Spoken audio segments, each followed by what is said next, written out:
السلام عليكم ورحمة الله وبركاته. معكم محمد فتحي من سايبراني. النهاردة هنتكلم في درس اللي اتأخر كتير، ازاي نقدر نعمل بيلد الاندرويد اوبن سورس بروجكت على الجهاز بتاعنا، بحيث ان احنا نطلع نسخة خام من الاندرويد بدون اي تعديلات، بدون اي حاجة خالص، زي ما جوجل بتوفرها للديفلوبرز او للشركات عشان يبتدوا يحطوا فيها الكومبوننتس اللي هم عايزينها او المكونات اللي هم عايزينها، عشان يحطوا بعد كده البرامج بتاعت الشركات. خلينا نوضح كام حاجة. لما بتيجي تشتري تليفون اندرويد من اي بروفايدر، مثلا سواء من سامسونج، من اي شركه من الشركات، الشركه بتاخد الاندرويد وتعدل عليه وتطلع منه نسخه تانية جديده. هما بياخدوا النسخه اللي هي الاي او اس بي دي، الاندرويد اوبن سورس بروجكت، وبعد كده يحطوا عليها الابس بتاعتها والدرايفرز بتاعتهم ويحطوا كل الحاجات دي، وبعد كده يطلعوها للمستخدمين بتوعهم.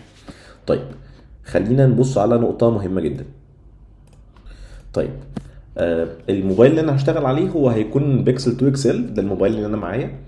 والشرح ده ينفع لاي موبايل، شرط توافر معاك الدرايفرز الخاصه بيه عشان تقدر تبرد النسخه الخاصه بالتليفون بتاعك. مش معاك الدرايفرز، حاول تبص على الدرايفرز اونلاين، هتلاقي في كذا ناس عامله كاستم رومز والكلام ده، هنتكلم عنهم دلوقتي. طيب، لو انت دخلت على اكس دي اي ديفلوبرز، ده ويب سايت معروف جدا، الناس بتطور فيه رومات للاندرويد لكل الموبايلات. هنيجي مثلا نخش في الفورم بتاعهم اهو. انا مثلا معايا موبايل، خلينا نقول بيكسل 2 اكسل. تعالى نعمل سيرش كده هنا، نيجي عند البيكسل، هو دي اخر الموبايلات. تعالى نطلع فوق كده هنا عند البيكسل، فيو اول بيكسل 2 اكسل. هتلاقيهم عاملين هنا كده في الفورم بتاعهم، هتلاقي في عندك الروم والريكفري والكيرنلز والكلام ده. هتلاقي في كذا نسخة اندرويد، هاو تو روت، ونسخ المعدلة مثلا اندرويد 15، كل الكلام الظريف ده. فكل الناس دي بتاخد الاي او اس بي وتبلد عليه نسخ جديدة. طيب، الفكرة كلها ان احنا هنبدأ مشروع شبه ده، بس مش هنعمل مش هنعدل في الاندرويد، احنا هنبلد اندرويد خام خالص، زي اللي بيجي من الشركة للمطورين الكبار، زي اي شركة في الدنيا. طيب، احنا عندنا حاجه اساسيه جدا. احنا هنجيب انا هبلد على الكلاود بالنسبه لي، عشان في شويه نقط مهمه جدا. تعال نكتب بيلد اي او اس بي. هتلاقي جوجل عامله ارتكل كده على الويب سايت بتاعها، بتقول لك انت دي الستبس اللي انت محتاجها عشان تبلد الاو اس بي. هتلاقي في دي الستبس، بيقول لك هنا انت عايز البرودكت نيم، اسم الديفايس، والريليس كونفيج، والبيلد. كل الكلام ده هنتكلم فيه. انت محتاج جهاز كويس عشان الموضوع بياخد وقت وبياخد ريسورسز كبيره جدا. فانا اخترت ان انا ابيلد على على الكلاود. انا هبيلد على ماشين بتاعتي، ماشين اوبنتو مبنيه على مايكروسوفت ايجور. هتلاقي مثلا كاتبين لك ان انت عشان تبيلد محتاجين جهاز اتليست فيه يكون فيه 400 جيجا سبيس، تمام، ويكون فيه 64 جيجا رام مينيموم، و72 كور. ده لو انت عايز تبلد بسرعة عشان ياخد ماكسيمم 40 دقيقة. طبعا ممكن تبلد بأقل، بس طبعا الموضوع هياخد منك وقت، فانا ببلد بأقل من كده بكتير. فخلينا نمشي ستيب ستيب. انا عندي الماشين بتاعتي هنا ايه، فهنخش نعمل الستبس المطلوبة. هننزل الباكجز او اللايبرز اللي موجودة، اللي جوجل بتقول عليها اللي احنا لازم نستخدمها. ممكن نعمل كده وندوس على انستول، هم كلهم موجودين عندي. طيب، احنا محتاجين ايه؟ محتاجين نابديت الريبو بتاعتنا. نابديت الريبو بتاعتنا. ينفع تعمل ده على جهازك؟ ينفع طبعا تعمله على جهازك في البيت، بس خليني اقول لك ان الموضوع هياخد منك وقت مش قليل خالص، فما انصحكش انك تعمل ده على جهازك. لو تقدر تعمله على الكلاود اعمله. انا عملت ده لان انا الموضوع فعلا كان واخد حوالي مثلا 4 أو 5 ايام، فبلاش تتعب نفسك. طيب، كده الريبو نزلت. طيب، احنا محتاجين نمشي بقى شويه ستيبس كده بسيطه جدا. اول حاجه احنا المفروض نعمل سينك للريبو بتاعتنا. نعمل فولدر كده جديد ونسميه ميك داير، ونقول له داش بي مثلا. خلينا نقول هنسميه هنا اي او اس بي. سوري، انا كتبت ميك داير غلط. اوكي، ميك داير. طيب، ميك داير. ماشي، احنا كده كده اصلا واقفين في الهوم، فهكتب AOSP. حلو، الفولدر عندنا اهو. طيب احنا عملنا كده، احنا المفروض بقى نعمل هنا ننزل الريبو بتاعتنا اللي احنا عايزينها. طيب في حاجة كده هنلاقيها اسمها اندرويد ريليس. اوكي، هتلاقي هنا في الريليسز دي هيقول لك مثلا احنا عندنا التليفون بتاعنا، لو دخلنا على موقع جوجل وكتبنا بيكسل، هتلاقي البيكسل. تعال نكتب فيرم وير. هتلاقي ان اخر نسخة نزلت للموبايل اللي معايا ده هي تقريبا كان اندرويد 11 على ما اظن يعني. فخلينا نشوف. طيب ننزل كده على التايم ان. كل موبايل بيبقى ليه كود نيم اللي هو الاسم بتاعه. حلو، الفيرجن الاخيره اللي نزلت ليا كانت هي دي 11 دي. تعالى نفتح نوت باد جديده كده نكتب فيها. ماشي، دي اخر فيرجن اللي عندنا اللي هي 11. ده الاسم بتاعها RB 2005 ده. طيب تعالى برضو نعمل كده سيرش بسيط عشان ده مش الفول كود نيم بتاعنا. تمام، اوكي.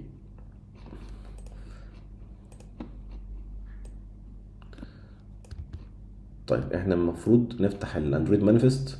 ماشي، ونعرف منه الاندرويد تاجز.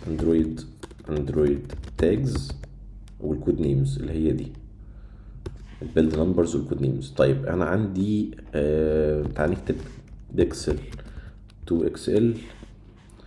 الكود نيم بتاعها هو ده، هو ده اللي احنا محتاجينه. ده اخر اصدار نزل لها. تعال نطلع فوق كده. اوكي، ده اخر اصدار. حلو اوي.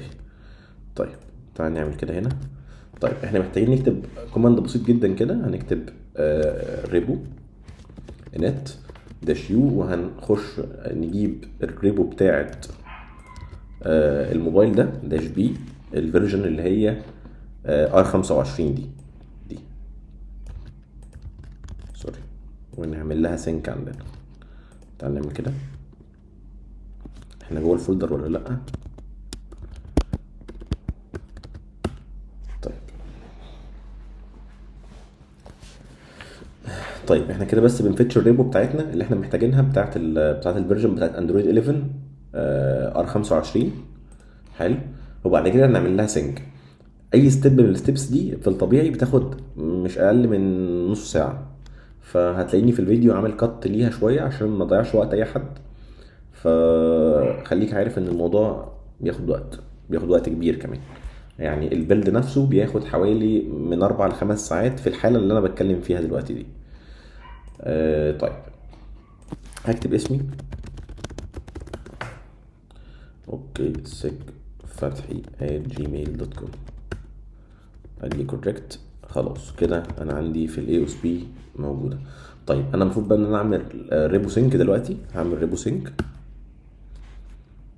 هيبتدي بقى ينزل كل الريبوز الخاصه باندرويد. طبعا الموضوع ده بياخد وقت مش قليل خالص. تقريبا انا خد معايا حوالي يوم كامل عشان ينزل الريبوز كامله. فاحنا هنوقف الفيديو دلوقتي لغايه لما يكون خلص، وهرجع السناب شوت اللي انا كنت واخدها لغايه ما واقفه عند النسخه دي وارجع لكم تاني. طيب كده الريبو سينك جاهز والريبو سينك حصل. دي كل الفايلز اللي هو نزلها. هو نزل الكيرنلز، نزل الدرايفرز اللي احنا المفروض نشتغل عليها والكلام ده كله. طيب في حاجه تانية ناقصه. دلوقتي احنا نزلنا الريبو بتاعت الاندرويد كله ده، كل الاندرويد عندنا. فلو جينا مثلا بصينا، خلينا نقول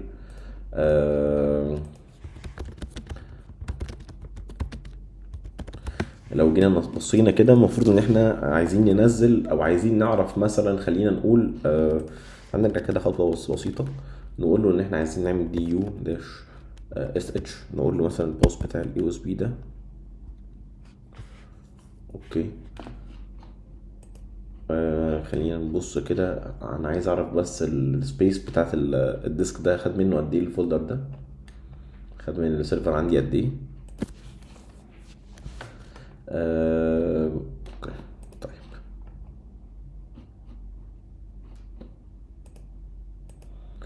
طيب لو بصينا كده الريبو الاندرويد اوبن سورس بروجكت بقى 219 جيجا، فطبعا حاجه كبيره شويه. طيب احنا دلوقتي المفروض نعمل الستيب التانية، ان احنا نفتح كده الاندرويد ريليسز او الاندرويد بتاع الفيرجن بتاعتي. لو انا جيت كتبت الفاكتوري ايمج هنا، انا المفروض انزل هنا درايفرز باينري، الدي درايفرز بتاعت الديفايس بتاعي. تمام، كل شركه بتبقى موفره الدرايفرز بتاعتك، حلو كده. فاحنا هنيجي برضو نختار الدرايفرز بتاعت الموبايل اللي انا معايا، اللي هو بيكسل تو اكسل. طيب هننزلها من هنا، ماشي. نعمل دبليو جيت ليها، ونعمل برضو هنا دبليو جيت ليهم للكوالكوم، نفس الكلام. طيب احنا دلوقتي محتاجين نعمل اكستراكت للفايلز دي، اللي هي اللي اسمه ايه دوت، للستبس بتاعتنا دي. اوكي. طيب عشان نعمل اكستراكت، تعالى نعمل تور داش اكس زد اف للكوالكوم، وبعد كده نعمل تور داش اكس زد اف للجوجل درايفرز. حلو كده. هتلاقي في عندك فايلين كده اتعملوا، اللي هما الاكستراكت جوجل درايفرز دولت، هنعمل لهم انستول. ممكن نعمل كده، نقول له يس. هو هيطلع لك مسج المفروض فيها تكتب اي اكسبت لما تخلص، ماشي. فتعالى نقول له اي اكسبت، ماشي. ونقول له بايب دوت باك سلاش اكستراكت جوجل درايفرز تايم. اوكي. طيب هو خلاص كتب اي اكسبت، فبينزل ايه الدرايفرز. طيب احنا محتاجين نعمل نفس الكلام مع الكوالكوم.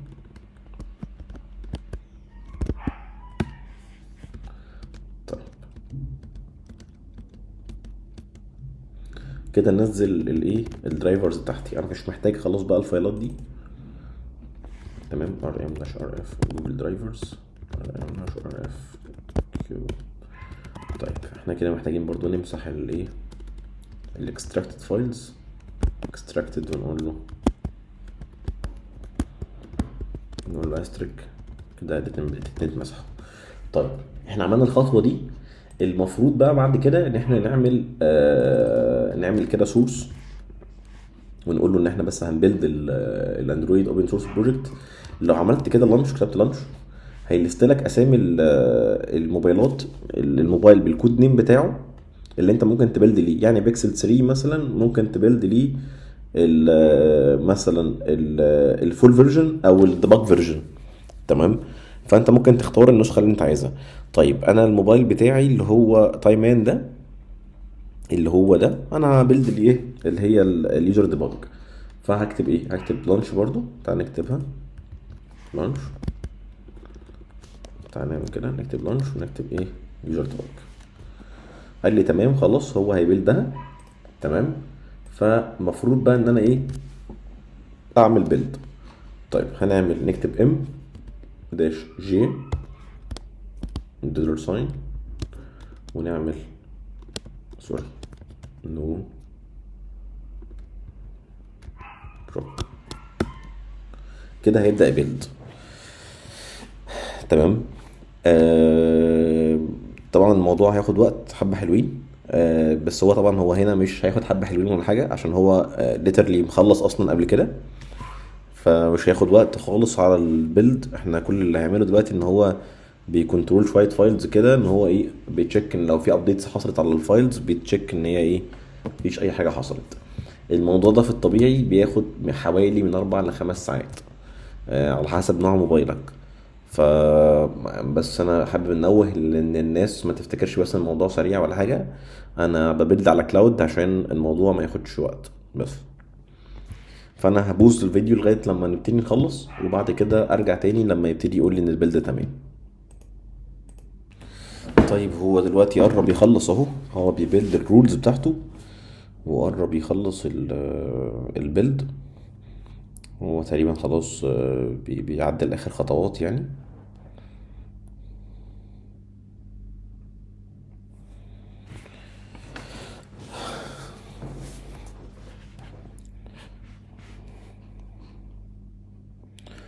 طبعا في مشكله ممكن تواجهك وانت بتبيلد، ان انت لو ما عندكش سي لانج، لازم تنزلها عشان ما تعملش كونفليكت في اي حاجه في البيلد، لان هو ممكن توصل لغايه 50% ويجي يقول لك معلش في كومبوننت ناقصه. فانا في الريبو ان شاء الله في ريبو كده هشيرها معاكم. انت بس هتغير الفيرجن بتاعت موبايلك وتحط الدرايفرز بتاعتك وتمشي على نفس الستبس، لان دي هتفرق معاك كتير جدا وانت بتبيلد، الموضوع هيبقى اسرع شويه. فدي بوينت برضو خليك عارفها، لان ممكن وانت في نص البيلد يفيل ويجي يقول لك انت عندك مشكله في البيلد. ف يعني ايه، خلي بالك من النقطه دي.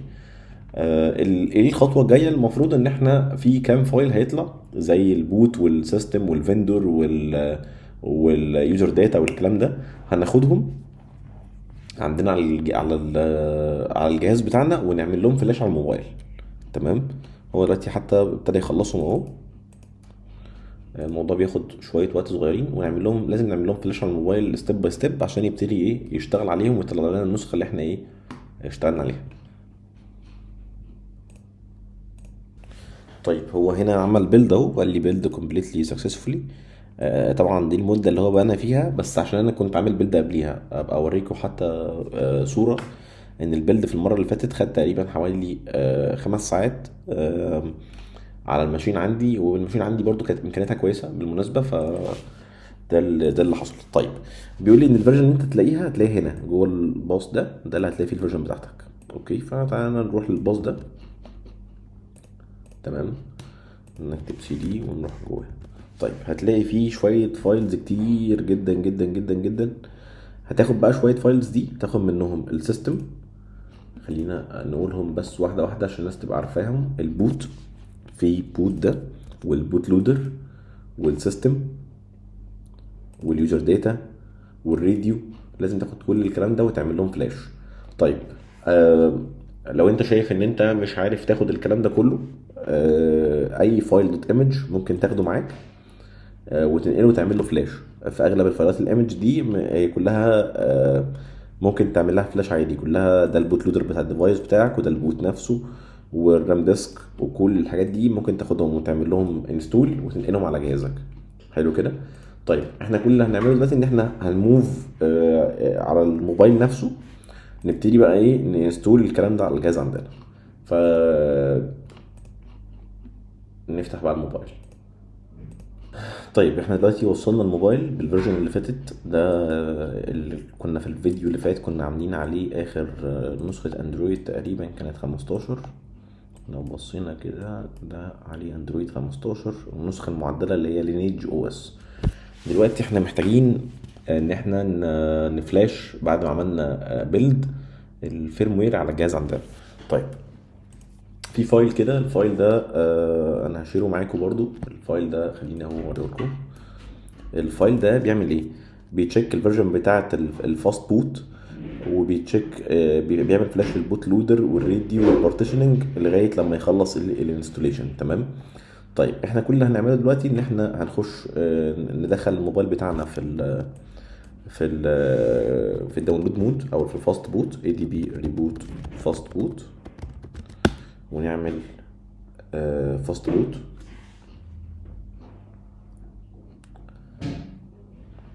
وهنشغل السكريبت ده. تعال نيجي هنا في الكروم فلاش بيلد ونخليه اسمه فلاش اول دوت اس اتش. حلو كده. وتعالى نيجي هنا ونعمل كده. طيب هو لسه الموبايل بيقوم، فايه احنا كل اللي محتاجين نعمله ان احنا هندخله في الايه في الفاست بوت. اوكي، تعالى نعمل كده فاست بوت ديفايسز. كده الديفايس بتاعنا في الفاست بوت. احنا كل اللي محتاجين نعمل فلاش اول. طيب نديهم بس برميشن للفايلز. طيب تعالى نعمل فلاش اول. طيب هو بيقول لي بس ان انت عندك مشكلة هنا ان البوت لودر مش اسمه نفس الاسم، فتعالى نعمل ابديت للاسم بتاع البوت لودر. البوت لودر بتاعنا هنا اسمه، طيب البوت لودر تقريبا احنا ما نقلناهوش، فاحنا هننقله دلوقتي. طيب احنا بس محتاجين نعدل الفايل عندنا، احنا عندنا البوت لودر اهو. هنيجي هنا على البوت لودر ده ونخليه بوت لودر، سوري، نعمل كده. طيب هو بيقول لي ان في مشكلة، ان في كوماند مش صح. طيب احنا محتاجين نبص ايه الكوماند اللي مش صح. الفاست بوت ايرور كوماند. اوكي، طيب احنا ممكن ناخد الكوماند واحد واحد عادي جدا. طيب ايه الفايل المشكلة هنا؟ طيب نجرب تاني. طيب اوكي كده احنا عندنا مشكلة في الفاست بوت فلاش بوت لودر. تعال نكتب بوت لودر. اوكي ناس شايف الفايل مش موجود في الدايركتوري، هو مش شايفه.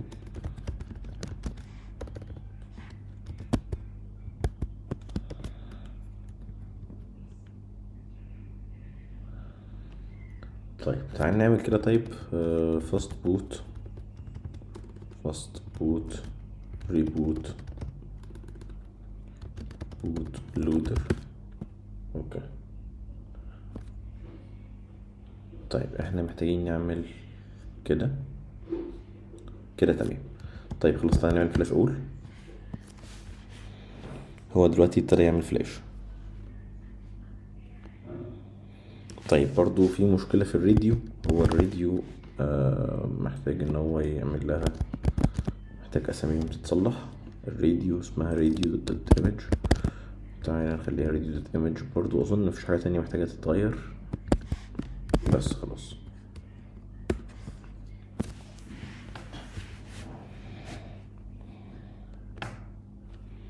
انا كنت المفروض ان انا اشير معاكم السكرين بتاعت الموبايل، بس هو مفيش اي حاجه بتحصل غير ان هو بيبوش الفايلات، فمش هيعمل حاجه مختلفه خالص. هو بس بيبوش الفايلات والسيستم فايلز وخلاص. فهو دلوقتي بيكتب بس بيابديت السيستم. الموضوع ده طبعا ممكن ياخد بتاع مثلا برضو دقيقه ونص او دقيقتين ان شاء الله، ويكون خلص كل حاجه. الكود اللي مكتوب ده ممكن تجيبوا واحد زيه. انا هشير معاكم برضو فلاش اول كوماند اوفيشالي من بتاع جوجل نفسه. الكود اللي انا كاتبه ده كاتبه بشات جي بي تي، عشان زي ما انتم شايفين فيه ايموشنز وبتاع. ف بشات جي بي تي، بس هو كده كده بيعمل نفس الافكشن، يعني بيعمل نفس الانستليشن. طيب هو دلوقتي سيستم اذرز معرفش يعمل لها فلاش. طيب هل بعد السيستم اذرز في حاجه؟ بعد السيستم اذرز في، طيب الفندور. تعال نفلاش الفندور. وريني ده.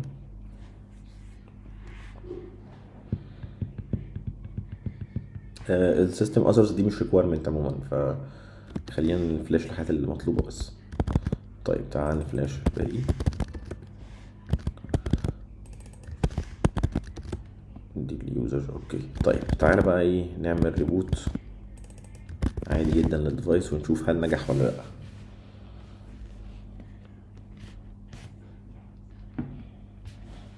طيب هو لو نجح ان شاء الله هنكمل الفيديو وهوريكم الاندرويد. هو الحمد لله فتح، فانا هشير معاكم السكرين اول ما الديفايس يفتح. بس طبعا هيفتح على اندرويد 11، فالنسخه القديمه اللي هي اللي احنا كنا في 15، دلوقتي احنا في 11. فهو رجعنا حبة فيرجنز كتير يعني، فخلينا نشوف. طيب